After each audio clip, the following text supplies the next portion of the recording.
परमात्मा को पाने तथा उसका वास्तविक लाभ प्राप्त करने के लिए पवित्र बाइबल में प्रमाण है कि प्रभु ने मनुष्य को अपना ही स्वरूप बनाया। 6 दिन में सृष्टि रचकर 7वें दिन विश्राम किया। कुरान शरीफ में प्रमाण है कि हजरत मोहम्मद को खुदा स्वयं कह रहे हैं कि मैंने तुम्हें उस परमात्मा की महिमा बताने के लिए भेजा है। वो परमात्मा कबीर है जिसने 6 दिन में सृष्टि रची तथा 7वें दिन तख्त पर जा विराजा।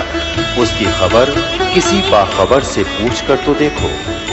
कृपया अवश्य सुनिए जगत गुरु तत्वदर्शी संत रामपाल जी महाराज के अमृत वचन।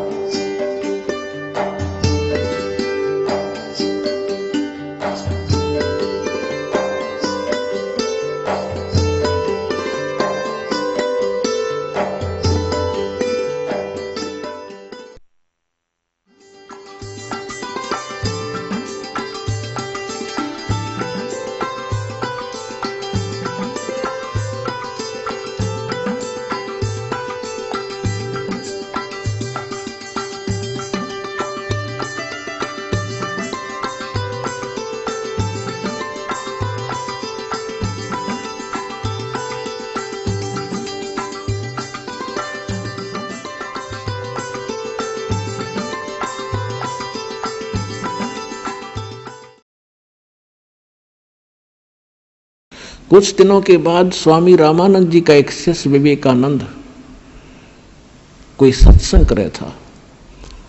श्री विष्णु जी की कथा सुना रहा था। सैकड़ों श्रोता बैठे थे, परमात्मा भी जा बैठे वहां पर।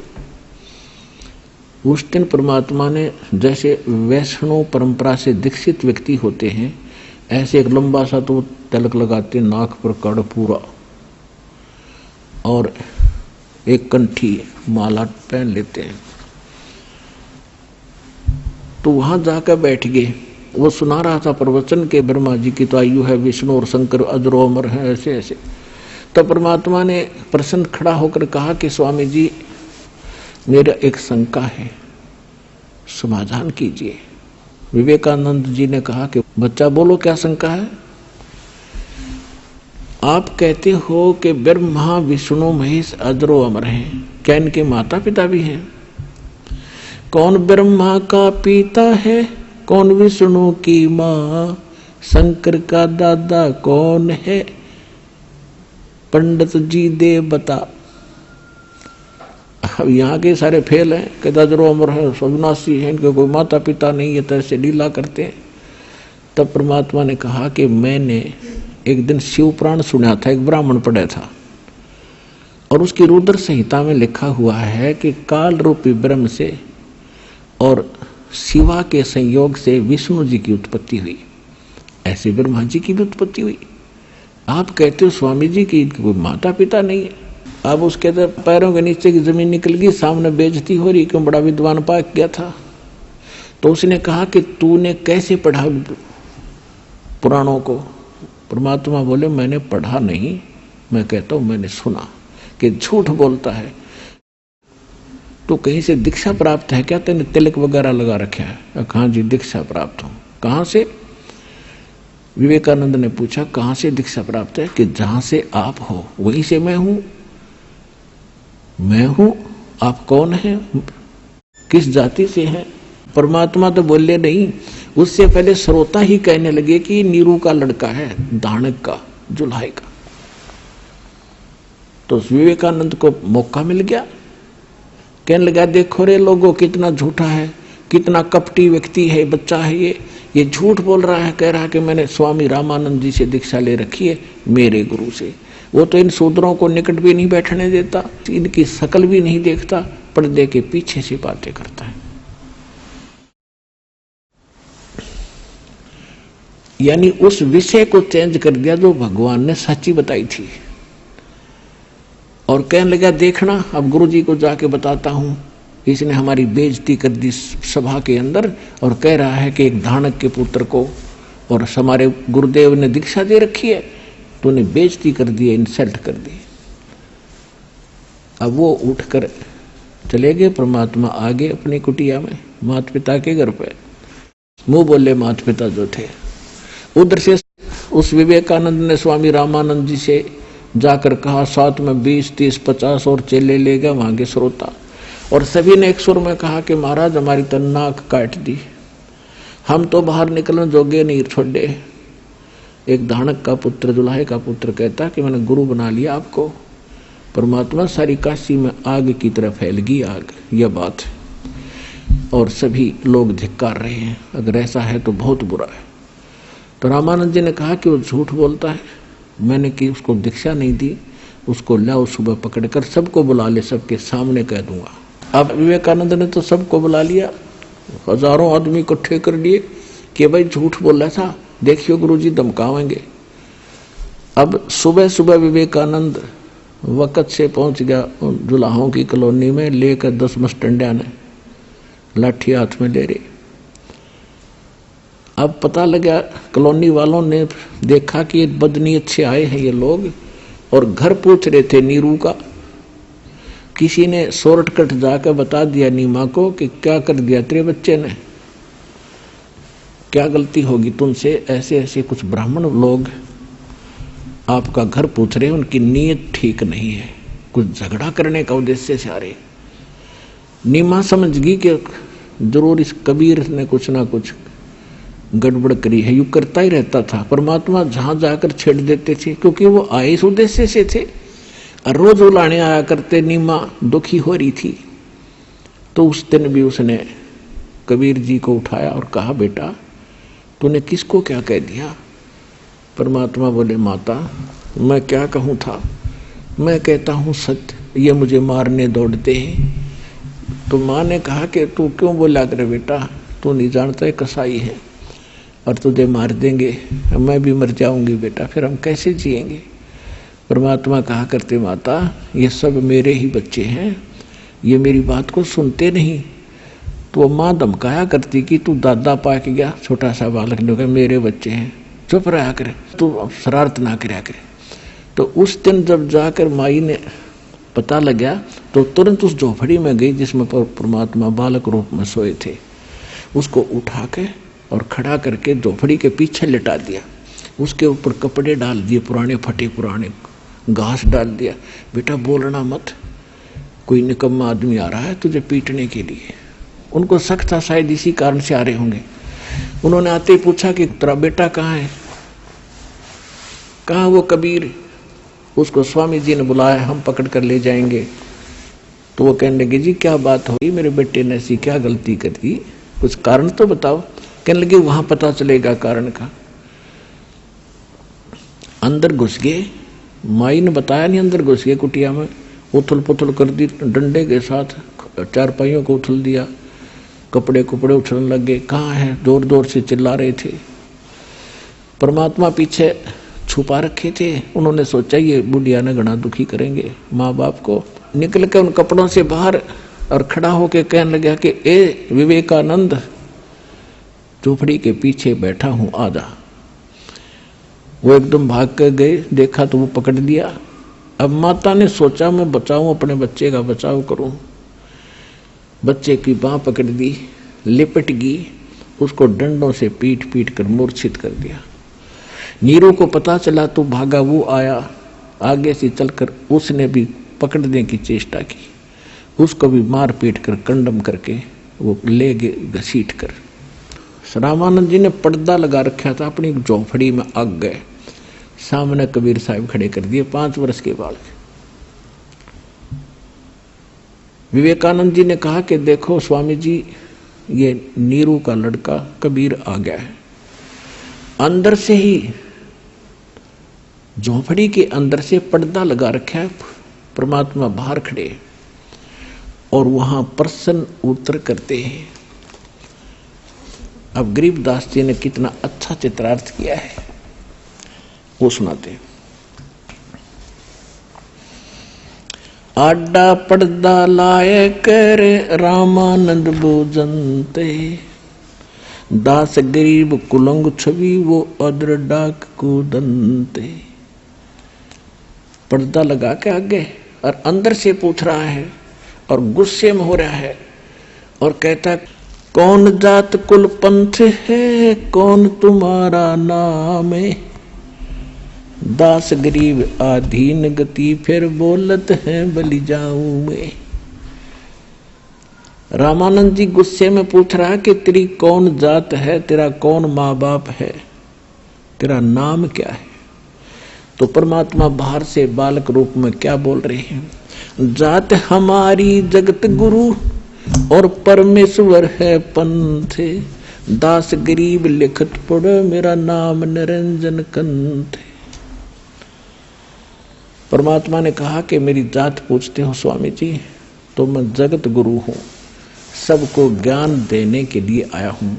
और मैं किस पंथ से संबंधित हूं, मैं परमेश्वर पंथ है मेरा। एक ईश, एक ईश्वर, एक परमेश्वर। गीता अध्याय नंबर 15 के श्लोक नंबर 16 और 17 में 3 पुरुष हैं, 3 ईश हैं, 3 पुरुष हैं। सरपुरुष इसको ईश समझो, 21 ब्रह्मांड का स्वामी ये ब्रह्म है। और अक्षर पुरुष ये 7 संग ब्रह्मांड का स्वामी है, इसको ईश्वर समझो, उस ईश से श्रेष्ठ। और चौथा जो परम अक्षर ब्रह्म है वो परमेश्वर है, ईश्वर से भी श्रेष्ठ परमेश्वर। तो कहते हैं मेरा जो मार्ग है उस परमेश्वर वाला है। जात हमारी जगत गुरु और परमेश्वर है पंथ। दास गरीब लिखत पढ़, मेरा नाम निरंजन कंथ। और वेदों में जो लिखा है ना भगवान ने, वो मैं ही हूं। अब इस बात का दुख हो गया रामानंद जी को कि छोटी सी जाति में उत्पन्न लड़का और कैसी बकवास कर रहा है। रे बालक सुन दुर्बुद्धि, घटमट तन आकारे। दास गरीब दर्द लगा, जब हो बोले सिरजनहारे। परमात्मा ने अपने आप को परमात्मा कह दिया तो रामानंद जी का घना दुख हो गया। कहने लगा रे बालक सुन दुर्बुद्धि, ए बुद्धि भ्रष्ट बालक। और रामानंद जी भगवान को कैसा मानते थे, जैसे आपका और हमारी बुद्धि का सतर था, ऐसा ही इन विद्वानों का सतर था। विष्णु जी के पुजारी हैं, मूर्ति दे रखी है और भगवान को निराकार माना करते थे। तो यहाँ इसी दृष्टिकोण से स्वामी रामानंद जी कह रहे हैं, रे बालक सुन दुर्बुद्धि, घटमट तन आकार। तो दिखाई देता तेरा शरीर है, और दास गरीब दर्द लगा, जब हो बोले सिरजनहार। कि तेरा शरीर है और तू अपने आप को भगवान कहता है। तुम मोमन के पालवा, तेरा जुल्हे के घर बासे। दास गरीब अज्ञान गति, एता दृढ़ विश्वास। अब रामानंद जी क्या कह रहे हैं कि तू मोमिन माने मुसलमान के घर तो टुकड़ों पर पलने वाला, और एक धानक के घर तेरा जन्म, और अपने आप को तू भगवान बताता है। मान बढ़ाई छोड़े कर, बोलो बालक बहने। दास गरीब अदम मुखी, एता तुम गठ फैने। तरक तलु से बोलते रामानंद सुरज्ञाने। दास गरीब कुजात है, ये आखिर नीच निदान। रामानंद जी कितनी ओछी गालियों पर उतराया कि ये कुजात है। कुजात माने इसकी जात का नहीं पता, ये पढ़ा मिला था कहीं पर, और ये बोल ऐसी ऊंची ऊंची बात कर रहा है।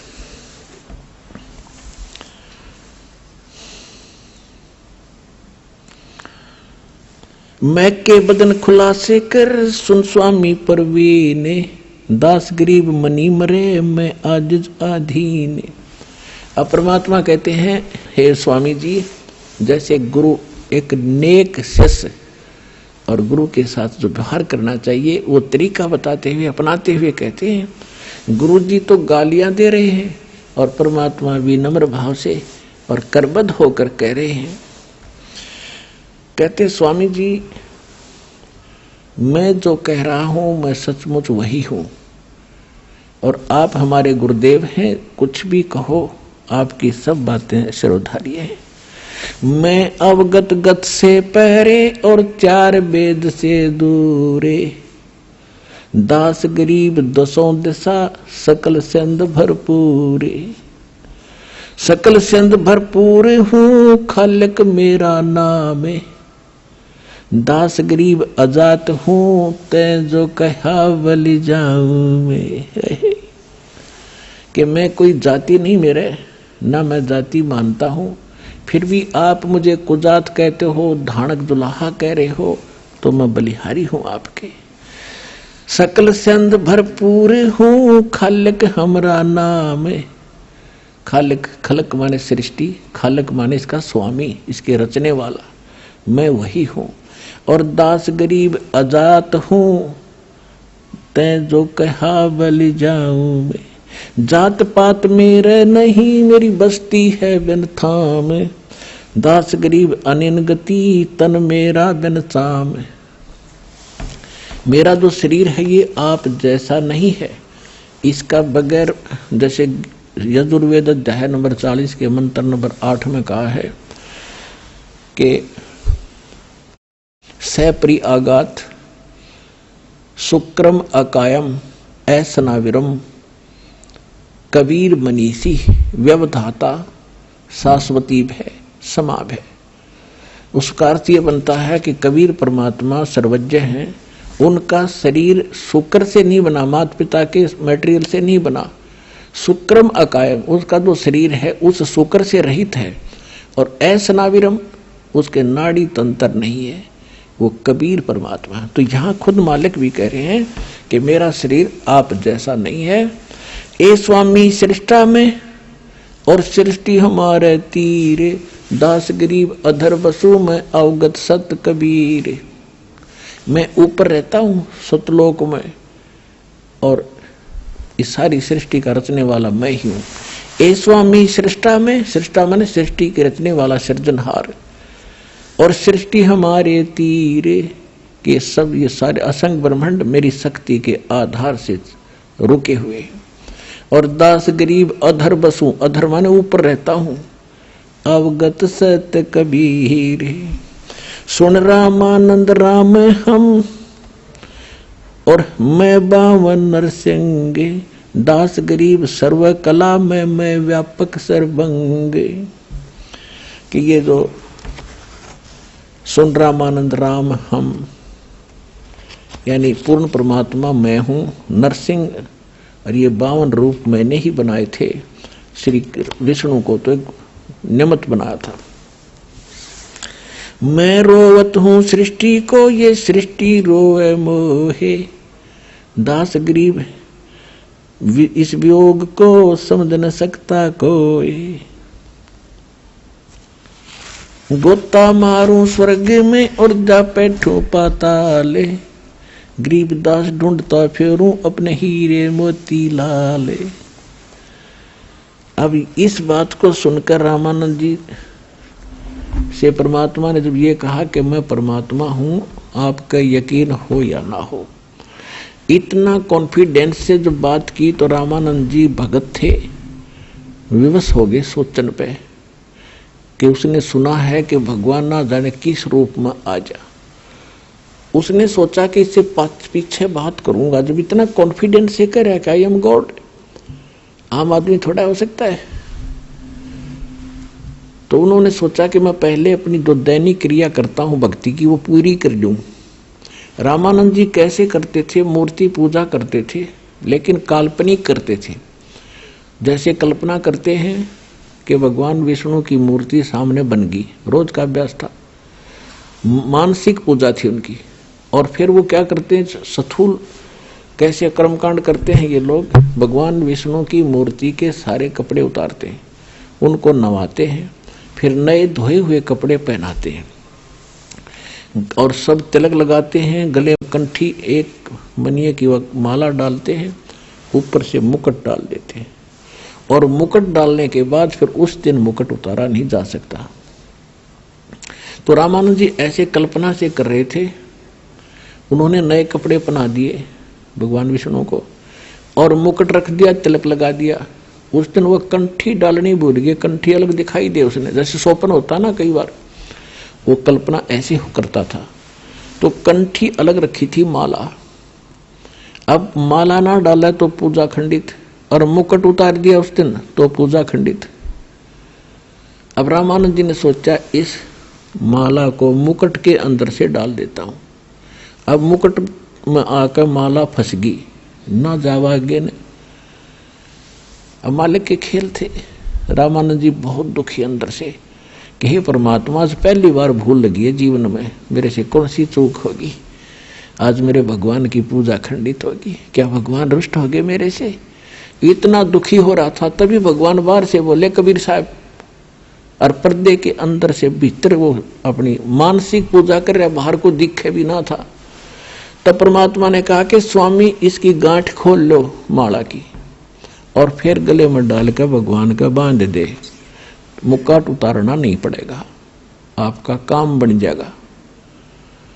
अब वो किसकी माला उतारे था, कहाँ उसने मुकुट देखा था।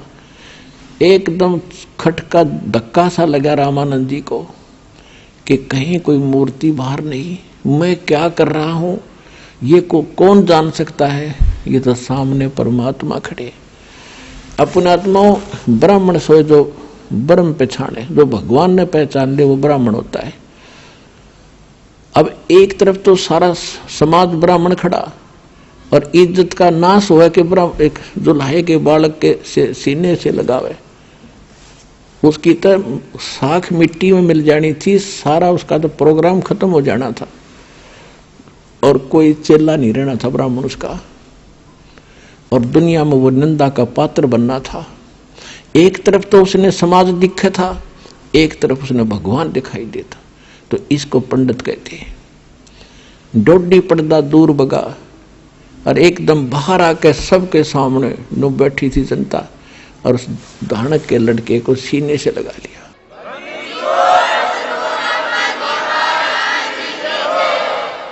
और जब सीने से लगाया तो उनका शरीर ऐसा था जैसा रुई का होता है। तब मन की पूजा तुम लखी, गरीबदास जी की वाणी में परमात्मा की महिमा लिखी है। मन की पूजा तुम लखी, ये मुकुट माल परवेश। रामानंद जी कह रहे हैं गरीबदास गति कौन लुख, तेरा कौन वर्ण के वेख। अब रामानंद जी कह रहे हैं परमात्मा, आपकी महिमा ने कौन समझ सकता है, आपको कैसे भगवान माने या जनता। आप किस तरह रूप में खड़े हो, एक छोटा सा बालक धोती बांधे सिंपल सा, और किस वर्ण में, जुल्हे के घर तू वैसे आपकी लीला कर रहे हो। तो कहते हैं मन की माला तुम, मन की पूजा तुम लखी, ये मुकुट माल परवेश। गरीबदास गति कौन लखे, तेरा कौन वर्ण के भेख। ये तो शिक्षा तुम दई, ये मान ली मन मोरे। गरीबदास को मल पुरुष और हमरा वदन कठोरे। गरीबदास जी कह रहे हैं कि स्वामी रामानंद जी ने जब उनको सीने से लगाया, डोढ़ी पर्दा दूरे कर वो लीना कंठ लगाए।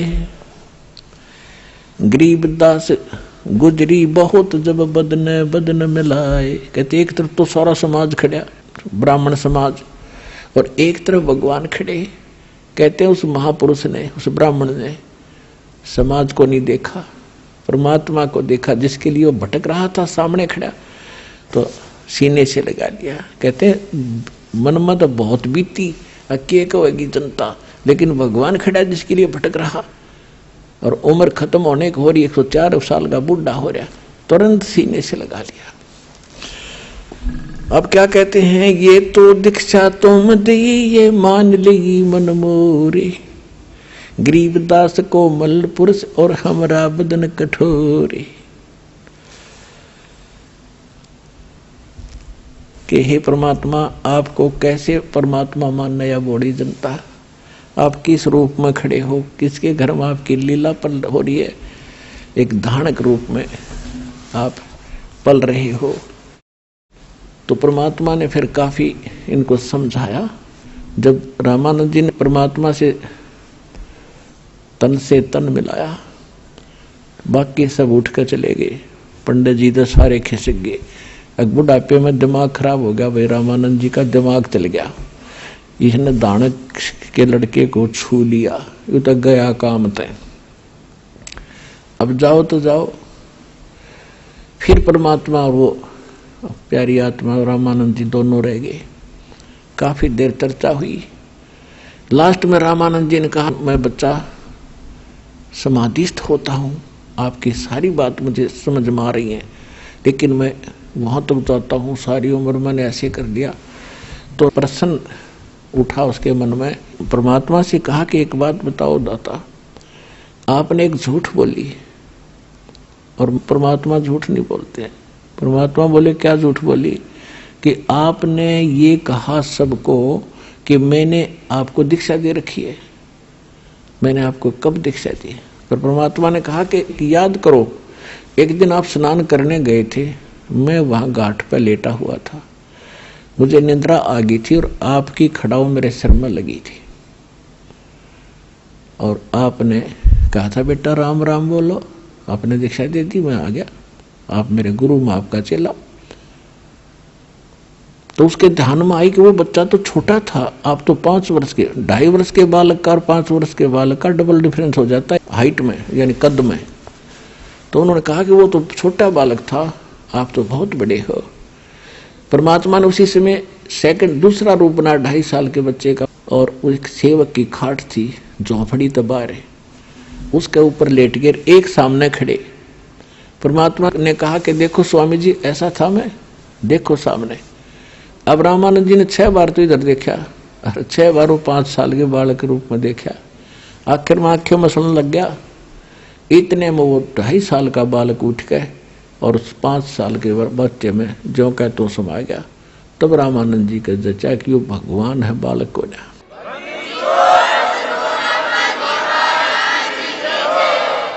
फिर रामानंद जी ने कहा कि बच्चा एक बात और बता, क्योंकि ये मन जो है ज्यादा ही शंका पैदा करता है जब सच्चाई के निकट आता है, सैकड़ों प्रश्न उठा देता है। तो उसने कहा कि मैं जब दीक्षा देता हूं कुछ और मंत्र देता हूं, राम राम मंत्र मैं नहीं देता। परमात्मा ने कहा आप ओम मंत्र देते और उसको गुप्त रखने के लिए कहते हैं। जैसे हम सच्चाई बोलते हैं, ये हमारा मंत्र नहीं है। तो पहले जो राम राम बोला करते थे ये मंत्र नहीं था, मंत्र वो ओम नाम ही देते थे। ओम नमः शिवाय ये अलग देते थे, ओम नमः भगवते वासुदेव ये अलग नाम होता, और सिंपल ओम नाम देते थे, उसको गुप्त रखने को कहा करते थे। रामानंद जी ने सोचा भाई ये तो बालक के विघ्न है, ये तो सचमुच खुदा आ गया, भगवान आ गया। फिर उसने पूछा कि एक बात बता बच्चा, मैं जिसको दीक्षा देता हूं उसको एक कंठी देता हूं जिसमें एक तुलसी का मनिया होता है, वो है तेरे पास? वो तो निधि मैंने अकेले वो नीचे से निकाल के दिखा दी, या उस दिन आपने डाली थी घाट के ऊपर। रामानंद जी तो चरणा में बैठ गया चुप करके, ये बालक हो ना भाई।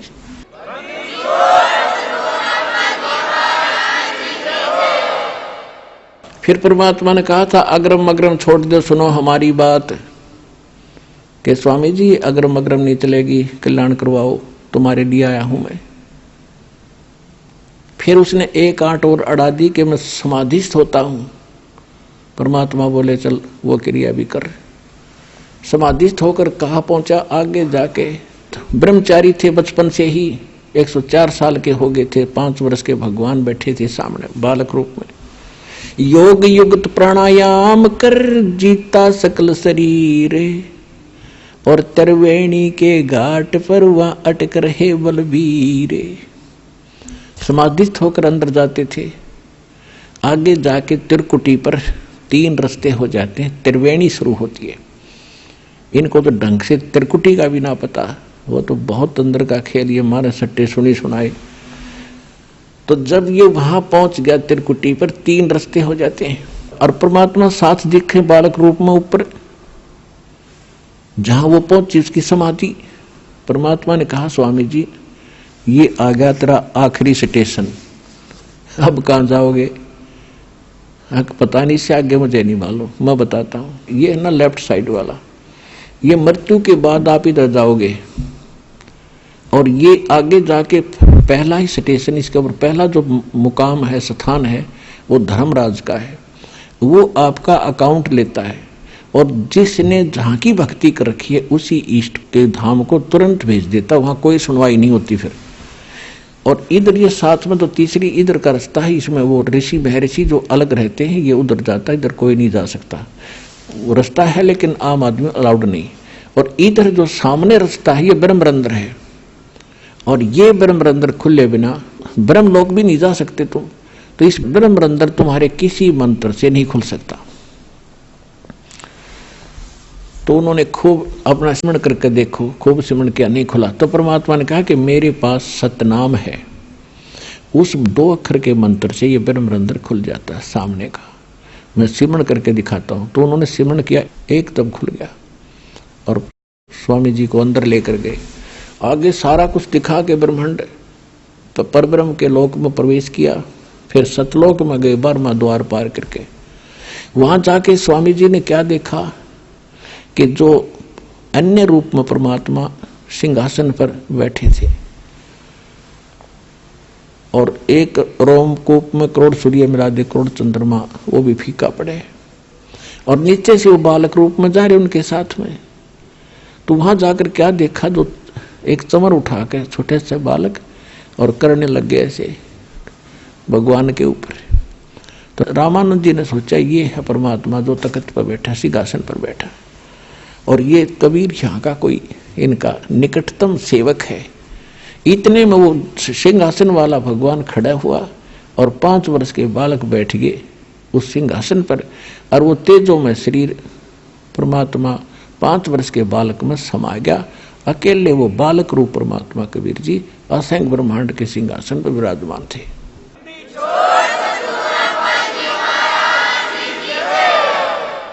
अब रामानंद जी सोच ही रहे थे ये क्या कमाल कर दिया। फिर उनकी चेतना होगी कि सचमुच ही तो परमात्मा है। तब परमेश्वर ने कहा कि जाओ स्वामी जी, अब नीचे जाओ, ये है मेरा लोक। ए स्वामी सृष्टा में सृष्टि हमारे तीरे, दास गरीब अधर बसो अवगत सत कबीर। तो रामानंद जी कहने लगे भगवान हमारी तो बुद्धि पर पत्थर पड़ गया दाता। ये है लोग जो स्वर्ग भी दिखाया, उसमें तो नरक है, उस स्वर्ग इस सतलोक को देखते हुए, और वहां तो अपनी पुण्य समाप्त होते ही फिर वापस जाना होता है, और यहाँ सदा सुखी रहोगे। देखो ये सब तुम्हारे पहले के भाई बहन यहाँ रह रहे हैं। तब रामानंद जी से कहा कि जाओ वापस। जब उनकी समाधि वापस टूटी, एकदम ऐसे बैठे, समाधि खुली, तो सामने फिर बैठे परमात्मा 5 वर्ष की बालक रूप में।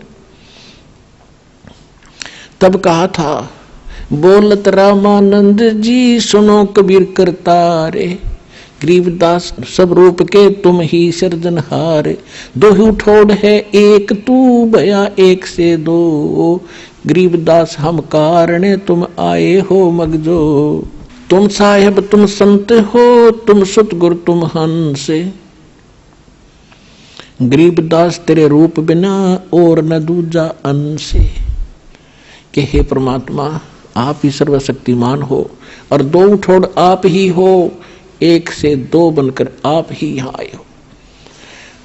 तब चरण पकड़ दिए 104 साल के बूढ़े ने और 5 वर्ष के भगवान के, और कहा कि तुम स्वामी में बाल बुद्धि।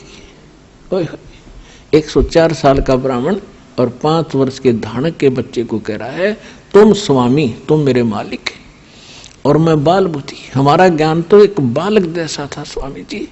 हे परमात्मा तुम स्वामी में बाल बुद्धि, ये ब्रह्म कर्म कियो नासे, दास गरीब निज ब्रह्म तुम मेरा हो गया दृढ़ विश्वास। तो परमात्मा ने कहा था देखो अब आप मेरे गुरु बने रहना। अब वो रोआ बूढ़ा 104 साल का, मैं क्यों कर गुरु बनूं आपका, मेरी आत्मा नहीं मानती दाता। परमात्मा बोले ये मेरा आदेश मान लो आप, यदि ये मर्यादा नहीं रहेगी तो मेरा सारा काम बिगड़ जाएगा। स्वामी को स्वामी जी बात बिगड़ जाएगी। मैं कहूँ ऐसे भक्ति करो, लेकिन ये मर्यादा आपने बनानी रखनी पड़ेगी। तो रामानंद जी रोते हुए ने स्वीकार कर लिया कि जो आपका आदेश। लेकिन कहते हैं रामानंद से लक्ष गुरु, ये लाखों गुरु तारे से के भाई और चेलों की गिनती नहीं जो पद में रही समाये। तो परमात्मा ने उस आत्मा का कल्याण किया गुरु बना के, लेकिन दीक्षा वही रखी जो परमात्मा ने उनको दी थी। इस प्रकार ये परमात्मा का मार्ग सफल होता है। गुरु बिन माला फेरते, गुरु बिन देते दाने, गुरु बिन दोनों निष्फल हैं, ते पूछो वेद पुराने। तो पुणात्मा आज तक तो भ्रमणा फैला रखी थी, भ्रम था। कबीर साहब के जन्म के बारे में वो 100% रॉन्ग था, गलत था कि किसी कुंवारी के पैदा हुए थे, वो सर्व की मारी गेरगी, ये सब बकवास थी। आंखों देखा गरीबदास जी ने बताया, नानक साहिब जी ने बताया, अनंत कोट ब्रह्मांड का एक रति निभारे, सतगुरु पुरुष कबीर हैं ये कुल के सिरजनहार। हम सुल्तानी नानक तारे, दादू को उपदेश दिया, जात जुलाहा भेद न पाया, वो काशी माहे कबीर हुआ। तो who is God? Kabir is God. बोलो सतगुरुदेव की।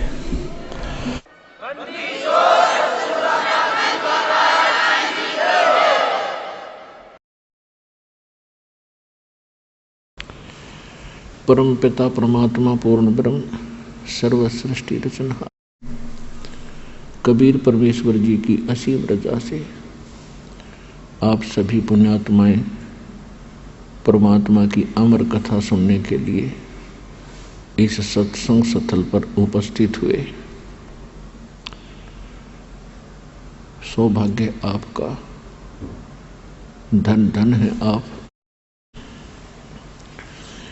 ऐसे घोर कलयुग में आपके अंदर परमात्मा की तड़फ है, चारों तरफ आग लगी हुई है। माया को इकट्ठा करने में ऐसी दौड़ लग चुकी है, इंसान कुछ भी आगा पीछा नहीं देखता है, बुरा भला कुछ नहीं देखता है, केवल माया संग्रह करने की होड़ लगी हुई है। सत्संग में आने से पता चलता है कि मनुष्य जीवन प्राप्त करके हमने कौन से कर्म करने चाहिए और कौन से ना करने चाहिए। कोई कसाई है, बकरे काट रहा है, बढ़िया इनकम हो रही है, बड़ा खुश है, उस काम को बहुत अच्छा मान रहा है क्योंकि उसको बेनिफिट घना हो रहा है। अब परमात्मा के तत्व ज्ञान रूपी चश्मों से हम देखेंगे इस ऐनक से, तो पता चलेगा वो कितने कुकर्म कर रहा है, कितने दुष्कर्म कर रहा है, कितने खोटे कर्म कर रहा है। इसी प्रकार जो रिश्वत लेता है, मिलावट करता है, धोखा करता है, वो उस कसाई से भी बदतर है। हम मनुष्य जीवन प्राप्त करके ही अपने कर्मों को सुधार सकते हैं और किसी योनि में, किसी शरीर में, किसी बॉडी में, पशु पक्षी के में हम कर्म बना नहीं सकते। अपने किए हुए कर्मों का केवल भोग ही भोग सकते हैं। और जो समय हमारा कर्म बनाने का होता है, सत्संग के अभाव से हम उसमें भी कर्म बिगाड़न पर ही लगे रहते हैं। और जिस लोक में आप रह रहे हो, हम रह रहे हैं, ये लोक ठीक नहीं है। यहाँ का जो कंट्रोलर है, यहाँ का जो स्वामी है, वो नेक नहीं है, वो परमात्मा नहीं है। भले ही हम उसको परमात्मा कहते हैं। जैसे कोई बदमाशों का ग्रोह होता है, उनका भी एक मुखिया होता है, उसको भी वो अपना मालिक मानते हैं, स्वामी मानते हैं, बॉस मानते हैं। लेकिन वो बॉस उनसे क्या कर्म करवाता है, अंडरस्टूड है। इसी प्रकार यहाँ का जो बॉस है, यहाँ का जो स्वामी है, ये ब्रह्म है। संतों ने इसको काल कहा है। और जिसका नाममय काल है, तो उससे हम आशा क्या करें कि वो कोई सुख भी दे सकता आपको, या भूल थी अपने। तो इस काल भगवान ने, ये यहाँ के बॉस ने, 21 ब्रह्मांड के स्वामी ब्रह्म ने अपने को दुखी करने का एक बहुत अच्छा सुनियोजित जाल फैला रखे है। और उसके तहत हम फंसे पड़े हैं। अब परमात्मा आए, सतगुरु आए दया करी, ऐसे दीन दयाले, बंदी छोड़ वृत्तास कहा जठरगनी प्रतिपाल। के सतगुरु आए दया करी, ऐसे दीन दयाल। और वो दीन दयाल हमारे मालिक हैं, सबके दाता हैं, सबके विधाता हैं और सबके मालिक हैं। और हम अपनी गलती से इस काल के जाल में फंस गए। अब हम विवश कर दिए इसने एक रोटी और पेट के लिए, कोठी और कार के लिए। हम मर जाते हैं, वो इच्छाएं पूरी नहीं होती। और परमात्मा ने आके हमें याद दिलाया है कि इस मनुष्य जीवन में आपने कौन से कर्म करने चाहिए। श्रीमद् भगवत गीता अध्याय नंबर 4 के श्लोक नंबर 32 में गीता ज्ञानदाता कहता है कि अर्जुन, जो मैंने अभी आपको गीता अध्याय नंबर 4 के श्लोक नंबर 25 से लेकर 30 तक जो ज्ञान दिया है, इसमें कोई तो केवल यज्ञ हवन ही करके संतोष कर किए बैठा है कि मैं साधना कर रहा हूं और ये मेरी भक्ति बिल्कुल सही है। कोई स्वाध्याय करता है प्रतिदिन, सुबह दोपहर शाम को, सुबह शाम कोई पाठ कर लेता है किसी गीता जी का, वेदों का या अन्य किसी वाणी का। और कोई केवल योग साधनाएं करते हैं, कोई घोर तप तपते हैं और कोई अहिंसावादी तीक्ष्ण व्रत रखते हैं, जैसे मुंह पर पट्टी रख के डाल के नंगे पैरों चलते हैं। और ये सभी के सभी व्यक्ति अपनी साधनाओं को पापनाशक जानते हैं, लेकिन परमात्मा स्वयं आते हैं, अपने मुख कमल से जो ज्ञान बताते हैं वो तत्व ज्ञान है। उसको सूक्ष्म वेद कहते हैं, वो 5वां वेद है। और उस 5वें वेद के अंदर कंप्लीट कोर्स होता है परमात्मा के पाने का। कंप्लीट साधना है, कंप्लीट ज्ञान है, उसको तत्व ज्ञान कहते हैं। उस तत्व ज्ञान को तू चौथे अध्याय के 34वें श्लोक में कहा। फिर उस तत्व ज्ञान को जो परमात्मा अपने मुख कमल से आकर बोलता है, उसको तत्वदर्शी संतों के पास जाकर समझ। उसके अंदर बड़े विस्तार के साथ धार्मिक यज्ञों की जानकारी है, अर्थात धार्मिक अनुष्ठानों की जानकारी दी गई है विस्तार के साथ कि कौन से कर्म करने चाहिए, कौन से नहीं, कौन सी भक्ति ठीक है, कौन सी गलत है। तो इससे एक बात तो ये सिद्ध हुई कि सूक्ष्म वेद के अतिरिक्त जितने भी वेद हैं, ज्ञान है, गीता है, ये कंप्लीट नहीं है। और इनकम्प्लीट से फिर लाभ क्या होगा? जैसे आप कोई मोबाइल नंबर से कोई नंबर मिलाते हो और एक नंबर ज़्यादा या कम लग जाता है तो आपका वो काम बना नहीं, रॉन्ग नंबर हो गया। ठीक इसी प्रकार अध्यात्म मार्ग के अंदर कंप्लीट ही साधना चाहिए, संपूर्ण, और संपूर्ण परमात्मा, और तभी हमारा संपूर्ण मोक्ष होगा, पूर्ण मोक्ष होगा। तो आज आपको थोड़ा सा वो सूक्ष्म वेद सुनाएंगे और उस परमात्मा ने उसमें क्या जानकारी है इसकी थोड़ी सी विश्लेषण भी साथ साथ करेंगे।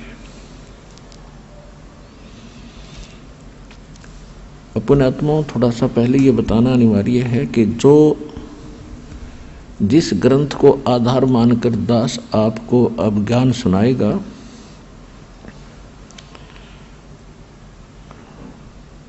ये आदरणीय गरीबदास साहिब गांव छुडानी, जिला झज्जर, हरियाणा वाले की अमृतवाणी है।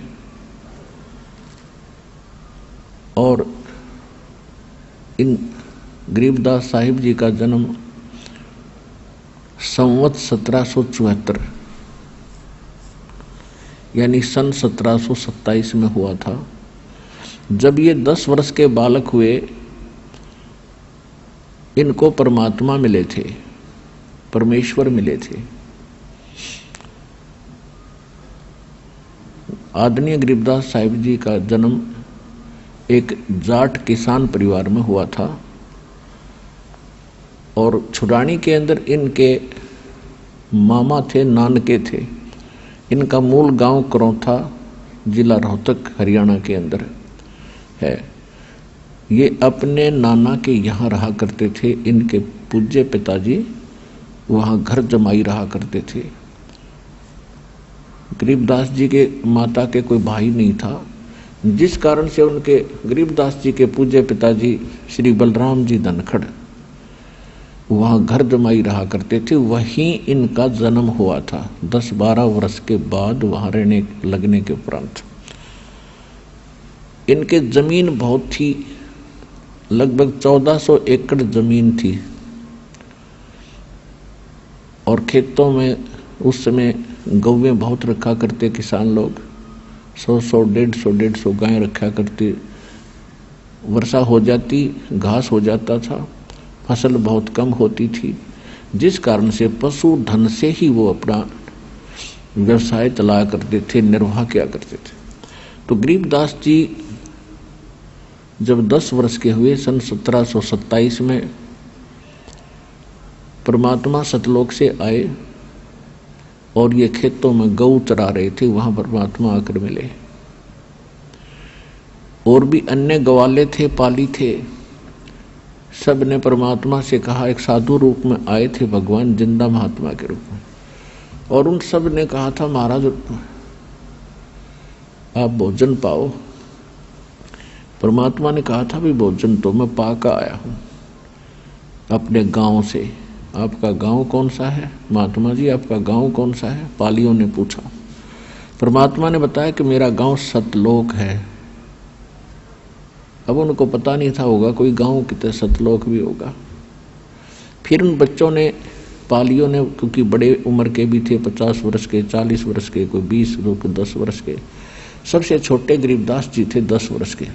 तो सभी ने प्रार्थना की कि देखो आप हमारे खेतों में आए हो, हमारे द्वार पर आए हो, हम साधु संत अतिथि को बगैर कुछ खिलाए पिलाए जाने नहीं दिया करते, हमारा ये नियम है, हमारी आत्मा दुख पावेगी, आप कुछ खा पी कर अवश्य जाओ।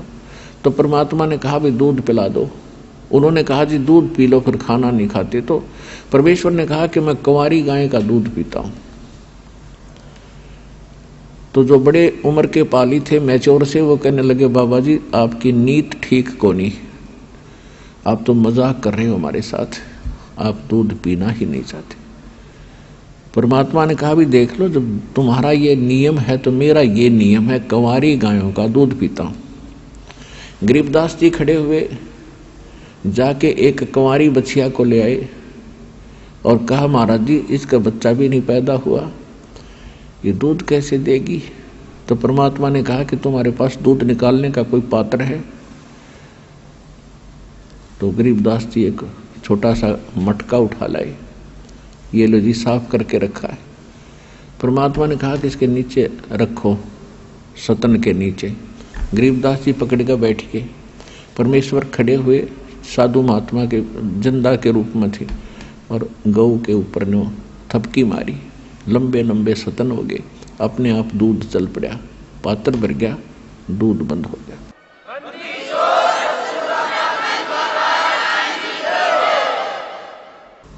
अब परमेश्वर को दे दिया, परमात्मा ने थोड़ा सा दूध पिया, फिर कहा ले पालियो पी लो बच्चों, जो प्रसाद बन गया। अब ऐसे ज्ञान की कमी के कारण जो बड़े बड़े पाली थे उठकर चले गए कि जादू जंत्र का दूध है, कुंवारी गाय का दूध है, हम पीवे को नहीं, पाप का है तो, और तेरी जात का पता नहीं तो कौन सी जाति का है, झूठा कर दिया। ओनली गरीबदास जी कहते पिछले तब से होते हैं पूर्ण हंस मुराद, साधों से ती मस्करी 14 नाल खुशहाल, मल अखाड़ा जीतेंगे ये युगन युगन के माल। तो युगन युगन के पहलवान जो पहले से एक्सरसाइज करते आ रहे हैं, जब आमना सामना होगा दो पहलवानों का तो वही विजयी होंगे जो पहले से एक्सरसाइज कर रहे हैं।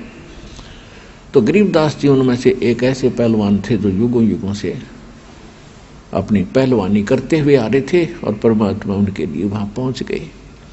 उन्होंने कहा, लाओ भगवान, हे महाराज जी, आपका जूठा दूध, आपका प्रसाद हमारे भाग में कब कब हो।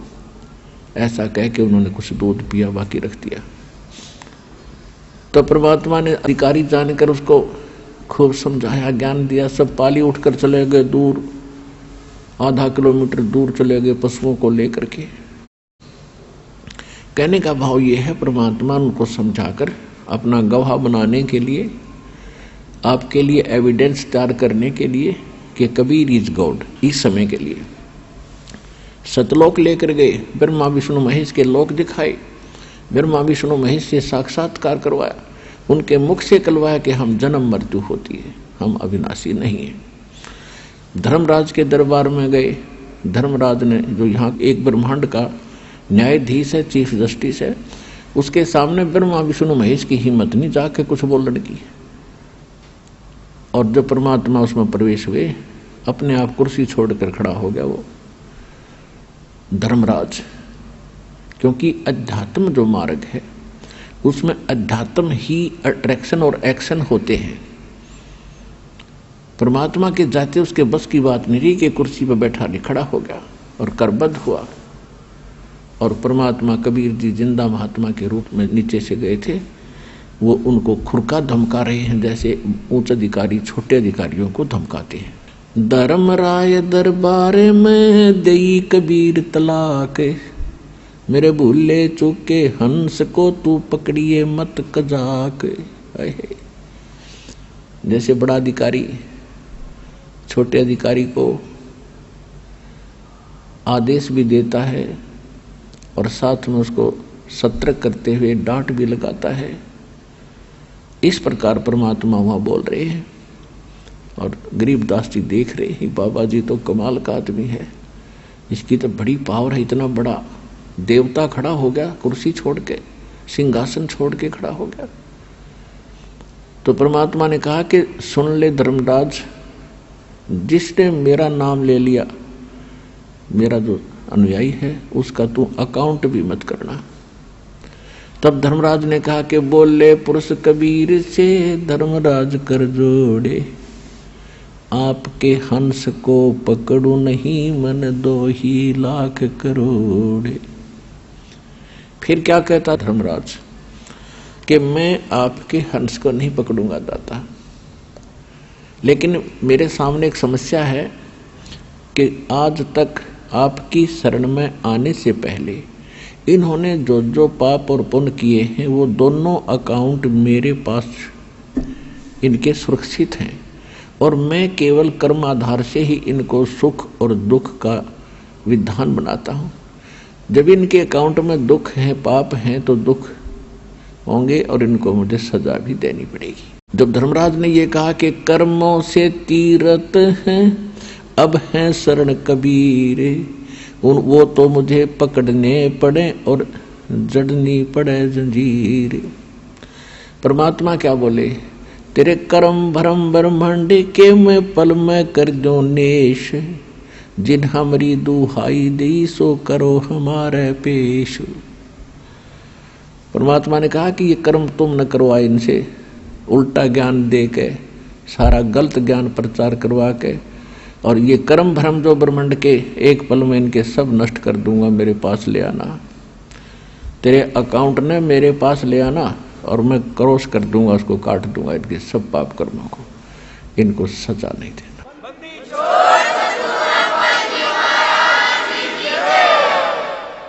सर नमस्कार। सत साहेब। क्या शुभ नाम है जी आपका? जगदीश दास। कहाँ से आए हैं जी? ग्राम गणेशपुरा, तहसील बिजोलिया, जिला भीलवाड़ा, राजस्थान से। सर क्या काम करते हैं आप? मैं खेती और मजदूरी का काम करता हूँ। सर संत रामपाल जी महाराज से नाम उपदेश लेने से पहले आप कौन सी भक्ति करते थे? मैं गायत्री साधना करता था पहले, गायत्री की।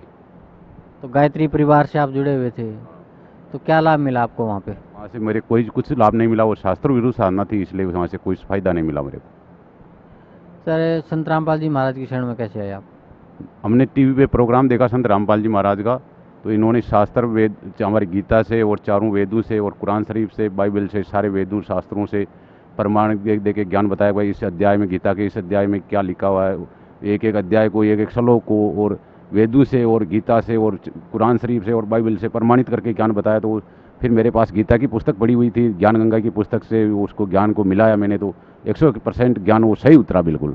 फिर मेरे मन में भावना लगी कि भाई गुरु है तो ये सच्चा गुरु तो यहीं बरवाला के अंदर सतगुरु रामपाल जी महाराज जी है। तो फिर हम हमारे गांव से 9 बजे एक गाड़ी जीप करके यहाँ आके हमने 26 अगस्त को नाम उपदेश ले लिया। तो सर, परम संत सतगुरु रामपाल जी महाराज से नाम उपदेश लेने के बाद आपको क्या लाभ मिला? पहले तो मेरे जो सतगुरु रामपाल जी महाराज के उपदेश लेने से जो मेरे मेरे वो बीमारी थी जिंद वाली, जो मैं खुद नहीं समझ पा रहा था उसको, भाई क्या चक्कर है, मैं खाट पे एकदम उछलता था, मैं खुद ही नहीं समझ पा रहा था। मैंने किसी देवता के यहाँ कहीं भी अर्जी भी नहीं लगाई। यहाँ आया तो फिर मैंने जो मेरे घर पे भी रामपाल गुरु जी से नाम लेके मैंने दूसरी आज लगाने आया, तो घर से भी ये काल के प्रभाव से उसको भ्रमित कर दिया मेरे घर वाली को, तो उसने भी परमात्मा की तस्वीर तक को फेंक दी थी मेरी। तो मैंने कहा भाई, मैंने कहा कि मेरी परमात्मा की तस्वीर किधर में रखी तूने? तो उसने कहा कि मेरे को पता नहीं तस्वीर का। तो मैंने भी फिर वो दूसरी तस्वीरें थी तो फिर मैंने भी उनको करके कुएं में विसर्जन करवा दिया। फिर मैंने कहा कि भाई मेरी तस्वीर कहाँ रखी? तो फिर वो खाना भी अलग बनाने से लग गई थी, मेरे से अलग ही रहने लग गई थी, बात करना भी छोड़ दिया था। मैं फिर परमात्मा से अर्जी करने तो इस हिसाब से आया कि वापस गई, भाई परमात्मा मेरी घरवाली ने इतना विरोध कर रही है और वो मेरे कलेश बना दिया। मैंने तो कह दिया कि भाई मैं नाम तो मालिक का तो छोड़ूंगा नहीं, मैं मालिक का नाम लेते रहूँ। तो मालिक ने बोला कि बेटा ठीक है। तो फिर मालिक ने, मैंने उस बीमारी के लिए अर्ज भी नहीं लगाई, लेकिन मालिक ने जो ही ऐसे आया तो वो यहाँ मेरे को चक्कर जिंद का सताने लगा, वो जो सुमरिन करते करते। तो फिर मैंने मालिक से दूसरी बार और आया तो फिर वो मेरे हुआ, तो मैंने मालिक से कहा, मालिक ने, मैंने बोला कि मालिक ये जिंद मेरे को बहुत परेशान करता, आपने जो नाम दिया उसको भी मेरे को ठीक तरीके से जब नाम लेने नहीं देता। तो मालिक ने कहा कि बेटा पिटेंगे इसको जिंद को। उस दिन के बाद से मैं उस रोग से स्वस्थ हो गया बिल्कुल। उसके बाद में फिर मैं अब मैं फिर उसके बाद में चौथे महीने में जब मेरे 29 दिसंबर को सतनाम मिल गया, उसके बाद में जो 1.5 महीने में मैंने उस सतनाम का जाप किया, वो 21 फरवरी को परमात्मा रात को मेरे घर पे आए और उन्होंने कहा बेटा तेरे को सतलोक दिखा के लाते हैं। सतलोक में हम गए, परमात्मा मेरे साथ थे। तो जो 21 ब्रह्मांड का स्वामी काल भगवान है, ये परमात्मा को देख के ऐसे झुक गया जैसे कि इसके दूध रे सारे जाओ, तेरे भक्त को, तुम्हारे भक्त को हम नहीं रोकेंगे, तुम जाओ। परमात्मा फिर उस सतलोक में गए तो एक तरफ मेरे अंश आत्मा रहे वो सतलोक वाले, और बाईं तरफ मेरे बंदी छोड़ और दाईं तरफ वो अंश आत्मा मेरे को पूरे सतलोक में घुमाया और मेरे को भवन भी दिखाया जो मेरे को भवन था। तो मैंने उस भवन को बहुत नज़र से देखा। तो मैंने देखा कि इस ऐसे भवन को छोड़ के हम उस लोक में कैसे चले गए, ये तो बहुत गंदे लोक में हम फंस गए। यहाँ तो लोग में परमात्मा ने मेरे को वहाँ फल फ्रूट भी खिलाए, आम खिलाए, अंगूर खिलाए, मटर खिलाए, और वहाँ के अंगूर इतने इतने बड़े हैं सफ़ेद, सब आम इतने लंबे, मटर भी इतने बड़े बड़े। फिर वापस परमात्मा ने मेरे को यहाँ आके छोड़ा। तो फिर मेरे मन में वो भावना जैसी दिन से वो तड़प ऐसी बन रही कि कब सत भक्ति हमारी पुण्य की भक्ति बने और हम सतलोक में चलें। तो फिर परमात्मा मैंने वो लगन बनी। तो मेरी घरवाली ने अभी नाम उपदेश नहीं लिया, मेरे बच्चों ने, तो मेरी घरवाली को भी मैंने कहा भाई हमारे जो पहले परिवार से कोई झगड़ा हो गया, कोई भी पहले हो गया जो हो गया, अब परिवार वालों तेरे समझ में, अगर तेरी इच्छा की ज्ञान समझ में आता हो तो मालिक से चलें और नाम उपदेश ले, और इस जमीन का चक्कर भी हम छोड़े, इन भाइयों को दे दें ऐसे ही। पर चाहे ये पैसे से ले तो पैसे से दे दें, अरे ये नहीं, ये ऐसे कि राजी खुशी से ऐसे ले तो कोई बात नहीं, हम परमात्मा की सेवा मिश्रण में वहाँ भक्ति करेंगे और परमात्मा से इतना जितना जैसे परमात्मा रखेंगे उसकी रजा में वैसे ही रहेंगे, राजी खुशी और भक्ति करेंगे और सतलोक में चलेंगे हम। तो उसके भी वो ज्ञान समझ में आया। वो कहें कि बच्चों का क्या होगा, इसकी शिक्षा का क्या होगा, ये कैसे रहेंगे फिर हमारे परिवार समाज। मैंने कहा कि भाई जो परमात्मा वो नरसी के लिए 56 करोड़ की माया के नरसी का मायरा बढ़ सकता है, मीरा के जहर के प्याले को अमृत बना सकता है, और वो कमाली को कब्र से जिंदी कर सकता है, और भक्त प्रहलाद को आग से बचा सकता है, वो परमात्मा बरवाला में आया हुआ है, उसे नाम उपदेश ले और अपना कल्याण करा दूँ भी। तो उसके वो अभी ज्ञान समझ में नहीं आया। मैं मालिक से भी यही प्रार्थना करता हूँ कि मेरे परिवार को, मेरे परिवार वाली को, मेरे बच्चों को यहाँ बुलाओ और यहाँ सतभक्ति में लगाओ और हमें जल्दी से जल्दी वहाँ सतलोक में वासी बनाओ, सतलोक के हमेशा के श्रद्धा के लिए। तो सर, परम संत सतगुरु रामपाल जी महाराज से नाम उपदेश लेने के बाद आपने सतलोक के दर्शन किए। हर साधक की तमन्ना होती है कि वो सतलोक को देखे कैसा है। तो आपने क्या देखा वहाँ सतलोक में? वहाँ बहुत अच्छे अच्छे झरने हैं, बाग बगीचे हैं, सारे अच्छे अच्छे भवन हैं। यहाँ तो ऐसा एक भवन ही नहीं है, हम इतने भवन देख रखे हैं लेकिन उस सतलोक में जैसा एक भी भवन भी नहीं है यहाँ। जैसे सदाबहार वृक्ष है, फल फ्रूट है, सब कुछ है। उस लोक को देख के इस लोक को देखें तो ये लोग 1 मिनट ठहरे जैसी जगह नहीं है यहाँ, 1 मिनट भी ठहरे जैसी जगह नहीं है। उस लोक से इस लोक की तुलना करें तो ये लोग तो 1 मिनट ठहरे जैसे लोक भी नहीं है। तो सर, भक्त समाज को क्या संदेश देना चाहते हैं आप? भक्त समाज को तो मैं एक ही संदेश देना चाहता हूँ कि अगर कोई आपको भारत का राष्ट्रपति भी कहे कि तुम सतगुरु रामपाल जी वाली साधना करेंगे कि मैं तुम्हारे को भारत से हिंदुस्तान से निकाल दूंगा, चाहे फांसी पे लटका दूंगा, तो फांसी पे लटक जाना, लेकिन सतगुरु रामपाल जी महाराज जो साधना बताते हैं उसको कभी नहीं छोड़ना, अंतिम श्वास तक मरते दम तक इसका सुमरन करते रहना और इसकी मर्यादा में रहना। तुम सतलोक के वासी बन जाओगे और जन्म मरण के चक्कर से छूट जाओगे। अगर भारत का राष्ट्रपति भी फांसी पे लटकाए तो हंसते हंसते भगत सिंह की तरह से फांसी पे लटक जाना, लेकिन सतगुरु रामपाल जी वाली साधना कभी मत छोड़ना। जी धन्यवाद आपका, बहुत बहुत धन्यवाद।